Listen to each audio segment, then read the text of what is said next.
Hey everyone, Manx Rider here, and a warm welcome to Southern Ireland.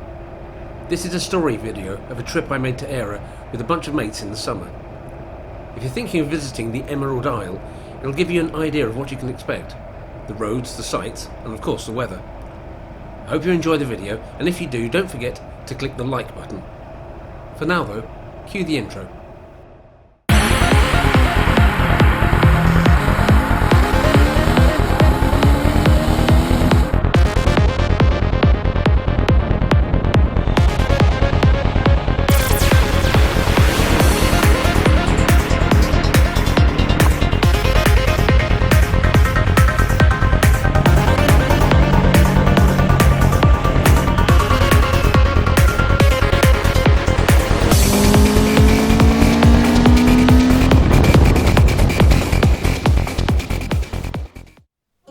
So here's the trip in a nutshell.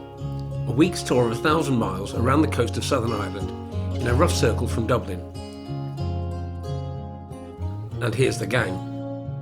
Sergeant Wilson, Pike, the captain, Fraser, Jonesy, and for some reason, Mrs. Wilson. Oh, and let's not forget Private Walker, who at this point was still in England and getting ready to join us. Our plan was to travel to Ireland on 2 ferries, meeting up at a pub south of Dublin. The Manx contingent set out early in the morning and took a scenic route to Johnny Fox's pub in Glencullen. Walker, taking a later ferry, made his way straight to the pub. After a hearty lunch, and of course with Walker on the team, we set off across the Wicklow mountains on the R115 military road.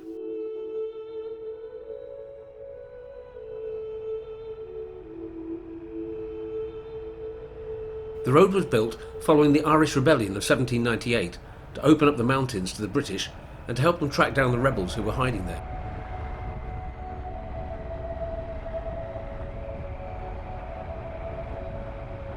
Travelling across this beautiful but rather barren landscape, you can't escape the feeling that the Brits would have felt rather exposed before this road was built.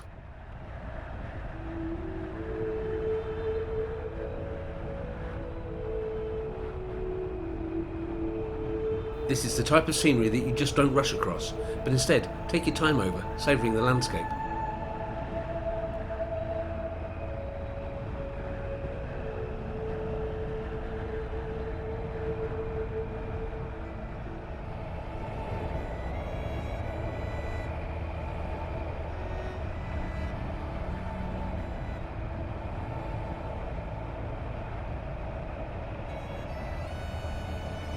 As we descended into Glendalough, the weather picked up nicely and we stopped for coffee at Glendalough Green.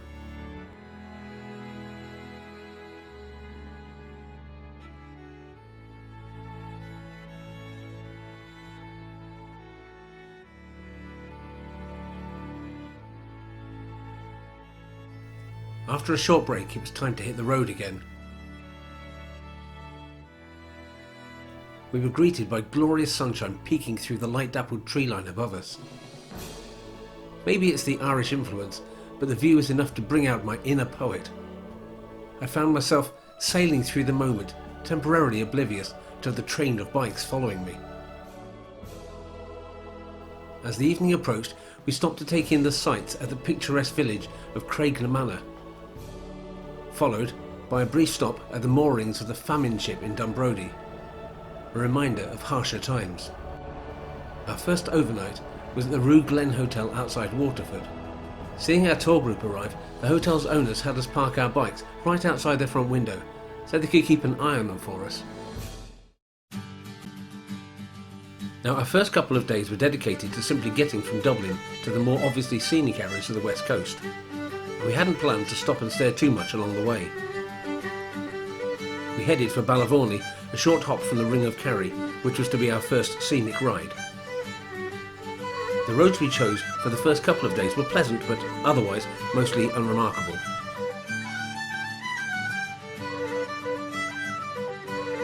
This didn't stop us though from calling in at Dungarvan to check out our first coastal view.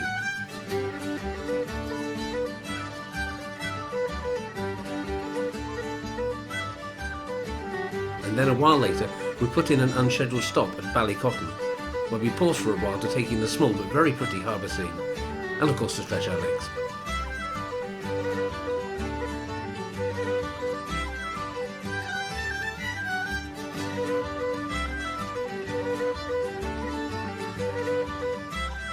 After Ballycotton, it was back on the road headed for Cove for lunch. Cove was such a fascinating town that we stayed for over 3 hours. In fairness, the long stay was partly due to finding out that the Titanic experience, which we'd planned to visit, wasn't a static display like we'd expected, but a guided tour, which of course we had to book in advance. So we had time to take in the atmosphere of the town, the amazing architecture, the plentiful street music on offer, and of course a visit to the Titanic experience itself, which was a real highlight of the trip. The tour was very well organised, and we all learned something new about the ship's last voyage, where Cove was the last port of call before disaster struck.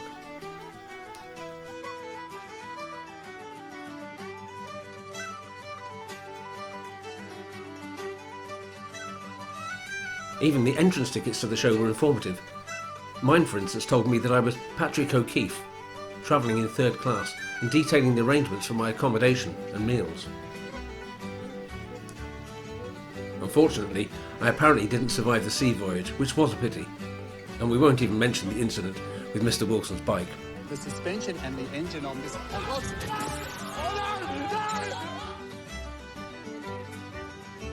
Our extended stay in Cove made for a late arrival at our hotel in Ballyvorney, but we got there in time for a decent meal, and we were all excited about taking a run the next day around the Ring of Kerry.